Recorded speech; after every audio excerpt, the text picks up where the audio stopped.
এবার তুমি চুপো। আরে তোকে আমি সাইকেল পরে কিনে দেবো, এখন সাইকেলে নেই কিছু করিস না। তোকে আমি পরে শুধু সাইকেল সাইকেল, এদিকে কি কষ্ট করে টাকা গোছাচ্ছে সেটা বুঝতে পারছে না। শুধু বাড়িতে বসে খাবে, একটু কাজকর্মে হাত দিবে।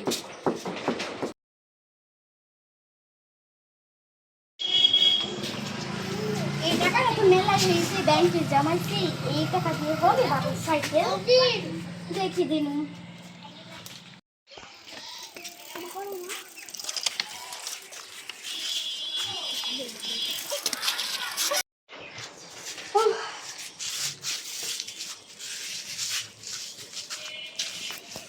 স্যার মানে খুশি হয়েছে, সাইকেলটা কিনে দিছি। কোথাও দেখতেও পাইছি, মেয়ে খুঁজতে হবে, চলো।